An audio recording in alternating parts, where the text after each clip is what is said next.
नमस्कार प्यारे बच्चों। तो चलिए आज क्लास 10th के लिए जो अपना चैप्टर नंबर 3 है उसमें प्रश्नावली 3.3 का क्वेश्चन नंबर 2 को आज स्टार्ट करेंगे अपन। तो क्वेश्चन नंबर 2 में देखते हैं बच्चों क्या लिखा हुआ है। इसमें यह लिखा हुआ है बच्चों कि निम्न समस्याओं में रैखिक समीकरणों के युग्म बनाइए और उनके हल विलोपन विधि से ज्ञात कीजिए। तो बच्चों यदि आपने इसकी पहले वाली जो क्लास देखी होगी तो उसमें अपन ने जो रैखिक समीकरण दिए हुए थे उनको विलोपन विधि से अपन ने सॉल्व किए थे। तो वहाँ पर तो अपन को समीकरण उसने रैखिक समीकरण दिए थे, जबकि यहाँ पर अपन को क्या बोल रहा है कि रैखिक समीकरण के युग्म आपको बनाने भी हैं और उनको विलोपन विधि से हल भी करना है। तो आपकी ये प्रॉब्लम दे रखी, उससे अपना रैखिक समीकरण बनेगा और फिर उसको अपन क्या करना है, विलोपन विधि से सरल करना है। तो देखते हैं इसका क्वेश्चन नंबर 1 क्या बोला है।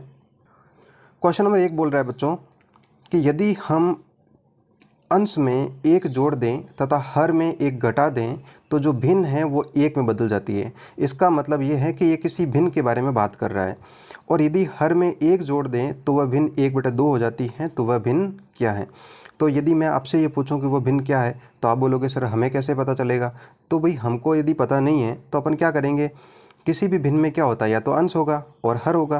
तो अंश और हर दोनों को अपन मान लेते हैं। तो माना भिन्न का अंश जो है वो कितना हो जाएगा बच्चों, x मान लेते हैं। और भिन्न का जो हर है, माना भिन्न का हर क्या हो जाएगा बच्चों, y हो जाएगा। अपन ने मान लिया। अब जैसे जैसे ये बोल रहा है वैसे वैसे कर देते हैं अपन। ये बोल रहा है कि यदि हम अंश में 1 जोड़ दो तो चलो अंश क्या है, x है, उसमें क्या जोड़ दो, 1 जोड़ दो। और हर में 1 घटा दो। हर क्या आपका, भाई देखो भिन्न कैसे बनेगी, x/y बनेगी। यदि बात करूँ कि अभी भिन्न क्या है तो आप बोलोगे सर भिन्न जो है वो x/y है। तो अंश में अपन ने 1 जोड़ दिया और हर में अपन ने 1 घटा दिया। यही बोल रहा है कि हर में 1 घटा दो तो घटा दिया। तो ये बोल रहा है कि जो भिन्न है वो 1 में बदल जाती है। कहने का मतलब इसके बराबर क्या प्राप्त हो जाएगा, 1 प्राप्त हो जाएगा। अब बच्चों देखो यहाँ पर सामने 1 आया तो अब इसके नीचे कुछ नहीं तो अपन 1 तो लिख ही सकते हैं। तो पहला जो है इस प्रकार से आपको समीकरण इससे प्राप्त होगा। तो अपन क्या करेंगे, एक वही यहाँ पर वज्र गुणा करेंगे। क्या गुणा करेंगे, कौन सा गुणा करेंगे, वज्र गुणा, या फिर इसको बोलते हैं बच्चों कैंची गुणा। इस प्रकार से देखो ये वाला इससे गुणा होगा और ये वाला इससे गुणा होगा। तो 1 का गुणा इस पूरे से करने वाला हूँ तो क्या आने वाला बताओ मुझे, वही आ जाएगा जो है। तो ये हो गया x+1 और 1 से इसको गुणा करूँ तो ये y-1 हो गया। अब बच्चों देखो जो y है इसको अपन इस तरफ ले आते हैं तो क्या हो जाएगा x - y और यहाँ पर -1 और ये प्लस का माइनस उधर जाएगा तो किसका हो जाएगा, -1 हो जाएगा। तो अपने पास में प्राप्त हुआ बच्चों कि x - y = -2। समीकरण नंबर 1 प्राप्त मुझे हो गया। यहाँ तक आपको अच्छे से समझ में आ गया होगा। अब जो सेकंड कंडीशन दी है उसके अनुसार अपन कर देते हैं। वैसे आपको यहाँ नीचे लिखना है, फिर भी मैं आपको यहाँ पर बता देता हूँ, है ना। आप इसको नीचे लिख देना या फिर लिख ही लेते हैं इसको। देखो आगे क्या बोल रहा है कि यदि हर में 1 जोड़ दें। इस बार देखो अंश के बारे में उसने कुछ भी नहीं बोला। इसका मतलब अंश में आपको न तो जोड़ना है न घटाना है। तो चलो अंश तो आपका x ही रहा और बोल रहा हर में क्या जोड़ दो, 1 जोड़ दो तो y+1 हो जाएगा। तो ये बोल रहा है जो भिन्न है वो 1/2 में बदल जाएगी। तो अपन ने 1/2 लिख दिया। ठीक है बच्चों। अब क्या करेंगे, इस 2 का गुणा यहाँ पर करेंगे जिसको वज्र गुणा बोलते हैं। इस 1 का गुणा इससे होगा तो मुझे बताओ 2 को x से गुणा करूँगा तो कितना हो जाएगा बच्चों, 2x हो जाएगा। और 1 का गुणा इससे करूँगा तो y+1 ही रहेगा। y को इस तरफ ले आते हैं, 2x - y बराबर कितना बचा बच्चों, 1 बचा। तो ये हो गया समीकरण नंबर 2। अब देखो बच्चों विलोपन विधि के लिए मैंने आपको बताया था कि जो समीकरण दे रखे हैं उसमें या तो x का गुणांक बराबर बनाओ या y का गुणांक बराबर बनाओ। तो अपन यहाँ पर देख पा रहे हैं, चलो मैं इसको एक साथ में लिख देता हूँ यहाँ पर कि समीकरण 1 और समीकरण 2 अपने पास में क्या प्राप्त हो गया, x - y = -2 और 2x - y = 1 हो गया। ये तो समीकरण 1 है और ये आपका समीकरण 2 है।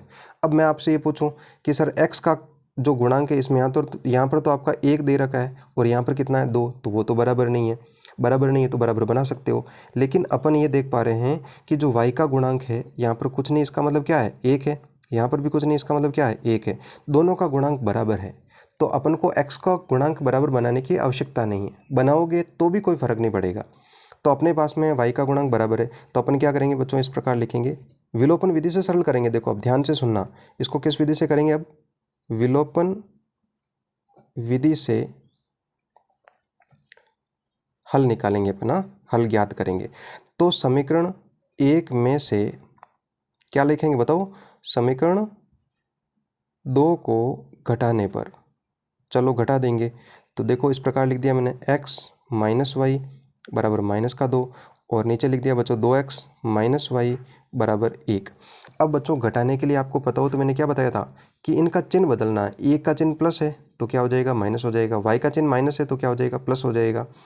2x का चिन्ह अभी क्या है, वो तो प्लस है, लेकिन अब किसका हो जाएगा, माइनस का हो जाएगा। ये थोड़ा सा आपको ध्यान रखना है यहाँ पर। तो अब मुझे बताओ बच्चों, ये माइनस का y और प्लस का y कैंसिल हो जाएगा। यहाँ पर देखो x किसका है, प्लस का, और ये 2x किसका है, माइनस का है। अलग अलग चिन्ह तो घट जाएगा, और घटेगा तो देखो -2x और +x, आपका माइनस का x बचेगा। यहाँ पर बात करूँ तो ये माइनस का 2 और ये माइनस का 1 कितना हो जाएगा, माइनस का 3 हो जाएगा। इधर भी माइनस, इधर भी माइनस, तो x की वैल्यू मेरे पास कितनी प्राप्त हो गई बच्चों, 3 प्राप्त हो गई। अब मेरे पास x की वैल्यू प्राप्त हो गई है, तो x का मान किस में रखेंगे, समीकरण 1 में रख दो, 2 में रख दो, जिसमें भी अच्छा लगे उसमें रख दो। तो x का मान समीकरण 1 में रखने पर, तो समीकरण 1 क्या था बच्चों, x माइनस वाई बराबर माइनस का 2। तो x की जगह अपन ने क्या लिख देंगे, 3 लिख देंगे, और ये माइनस का 2। अब क्या करेंगे बच्चों, जो ये y है उसको अपन उस तरफ भेज देते तो किसका हो जाएगा, प्लस का हो जाएगा। 2 इस तरफ आ जाएगा तो किसका हो जाएगा, वो प्लस का हो जाएगा। 3 + 2 कितना हो गया, 5 हो गया। तो y की वैल्यू मेरे पास कितनी प्राप्त हो गई, 5 प्राप्त हो गई। अब मुझे बताओ, अपन ने जो भिन्न मानी थी वो क्या मानी थी, x बटे वाई मानी थी, क्योंकि अंश x माना था और हर कितना माना था, y माना था। तो अंश कितना प्राप्त हुआ मेरे पास, 3 प्राप्त हुआ, और हर कितना प्राप्त हुआ, 5 प्राप्त हुआ। तो ये अपने पास में भिन्न प्राप्त हो गई बच्चों। और इस क्वेश्चन में अपन को यही पूछा कि भिन्न क्या होगी। एक बार देखो इसको वापस देख लेते हैं। यहाँ पर सबसे पहले अपन ने मान लिया था उसको, और इस प्रकार एक समीकरण निकाल दिया। फिर अपन ने क्या किया था कि दूसरी जो कंडीशन दे रखी है उससे अपन ने समीकरण निकाल दिया। फिर समीकरण 1 व समीकरण 2 से अपन विलोपन विधि से x की वैल्यू ज्ञात कर ली, और x की वैल्यू ज्ञात करने के बाद में उसको समीकरण 1 में रखा अपन ने, तो y की वैल्यू प्राप्त हो गई। और जो लास्ट में आपकी भिन्न है वो हो जाएगी बच्चों 3/5। तो इसका ये सॉल्यूशन होता है। देखते हैं नेक्स्ट क्वेश्चन को। नेक्स्ट क्वेश्चन है बच्चों, इसमें लिखा हुआ है कि 5 वर्ष पूर्व नूरी की आयु सोनू की आयु की 3 गुनी। यहाँ पर आपकी 2 लड़कियों की बात कर रहे हैं और उनकी आयु के बारे में कुछ कमेंट लिखे हुए हैं। 10 वर्ष पश्चात नूरी की आयु सोनू की आयु की 2 गुनी हो जाएगी, तो नूरी और सोनू की आयु कितनी होगी। तो अभी जैसे मान लो मैं आपसे ये पूछता हूँ कि क्या नूरी और सोनू की आयु क्या है, तो आप मुझे बता पाओगे क्या, कि सर हम इस प्रकार तो नहीं बता पाएंगे, लेकिन अपन कुछ मान लेते हैं कि सोनू और नूरी जो है उनकी वर्तमान आयु मान लेते हैं, कि माना सोनू की आयु, तो सोनू की आयु मान लेते हैं बच्चों x वर्ष मान लेते हैं। ये वर्तमान की बात है ना, यहाँ पर लिख देता हूँ मैं वर्तमान में सोनू की आयु कितनी, x वर्ष है। और नूरी की आयु की बात करूँ मैं, तो नूरी की आयु क्या कितनी हो जाएगी बच्चों, y वर्ष हो जाएगी, है ना, इसको मान लिया। अब बच्चों देखो ये तो वर्तमान की बात है, लेकिन ये बोल रहा है 5 वर्ष पूर्व की बात कर रहा है। तो यदि मैं आपसे ये बोलूँ कि 5 वर्ष पूर्व की बात करूँ, तब मुझे बताओ सोनू कितने साल की होगी। भाई अभी x वर्ष की है तो 5 साल पहले क्या हो जाएगी, x माइनस 5 हो जाएगी। अभी जैसे मान लो आपको बोलूँ कि अभी आप 10 साल के हो, तो 5 साल पहले कितने साल के होंगे, 10 माइनस 5 करेंगे, तो नूरी कितनी हो जाएगी, सर नूरी भी y माइनस 5 होगी, बिल्कुल, क्योंकि सोनू छोटी हो रही है तो नूरी भी होगी। अब जो कंडीशन बोल रहा है उसके हिसाब से लिख दो। 5 वर्ष पूर्व नूरी की आयु, तो मुझे बताओ नूरी की आयु कितनी है, सर y माइनस 5 है। 5 वर्ष पूर्व नूरी की आयु, सोनू की आयु कितनी है, x माइनस 5 की 3 गुनी है। अब मुझे बताओ कि किसके साथ लगा है, सोनू की आयु के साथ में लगा है, तो जिसके साथ में लगा होता है उसी से संक्रिया करनी पड़ती है, और 3 गुणा है तो 3 से यहाँ पर गुणा कर देते तब बराबर आ जाएगा। अब इसको लिख देते हैं y माइनस 5, 3 को x से गुणा किया तो हो गया बच्चों 3x, माइनस 3 को 5 से गुणा किया तो हो गया बच्चों 15 हो गया। इस समीकरण को अपन अच्छे से बना लेते हैं। y को उस तरफ भेज दे दो, क्या हो जाएगा 3x, y उस तरफ गया तो ये माइनस का हो गया।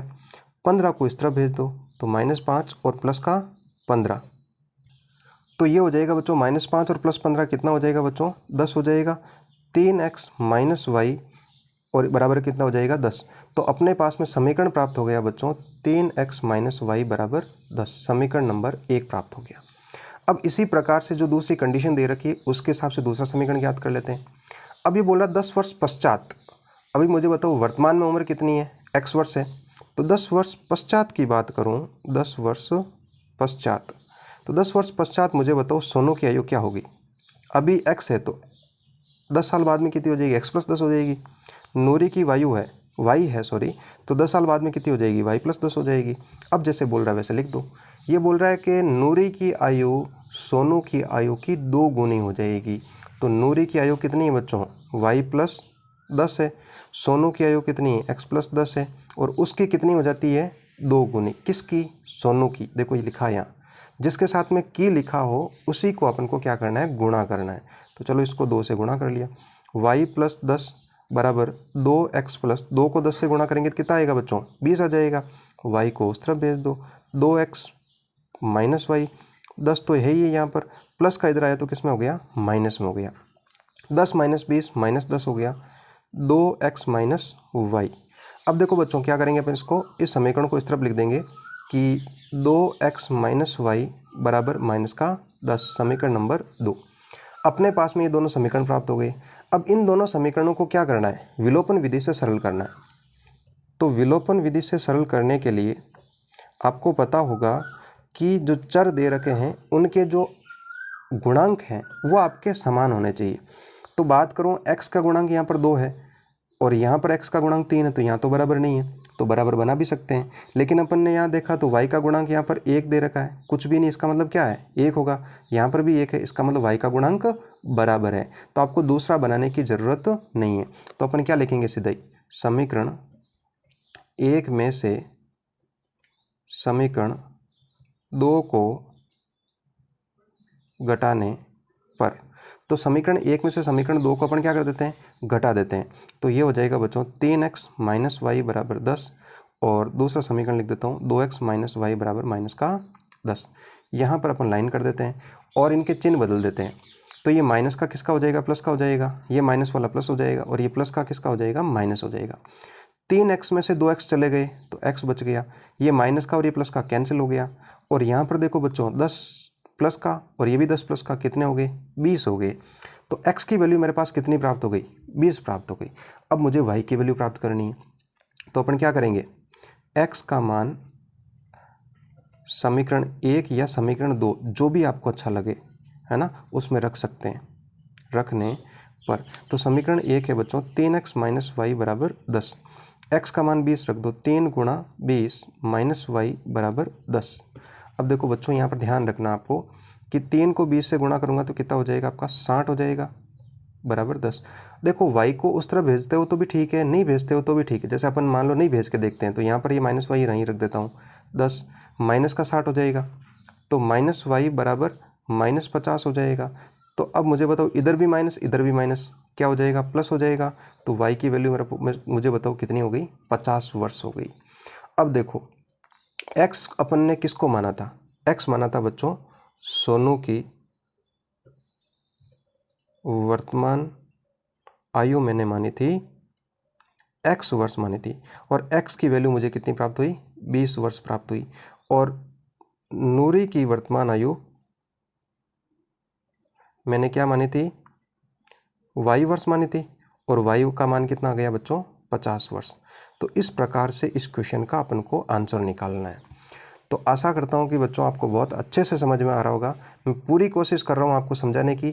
फिर भी देखो कोई यदि आपको दिक्कत आ रही है, कोई भी प्रॉब्लम है, तो उसको ज़रूर कमेंट ज़रूर करें आप, है ना, तभी मुझे पता चल पाएगा कि आपको समझ में आ रहा है नहीं आ रहा है। और यदि समझ में आ रहा है तो भी आप अच्छा से एक कमेंट लिखकर मुझे ज़रूर बताएं कि अच्छे से समझ में आ रहा है। तो इसी के साथ में ये वीडियो यहीं तक। यदि अच्छा लगा वीडियो तो लाइक करो, शेयर करो और चैनल को सपोर्ट ज़रूर करें। Thank you very much.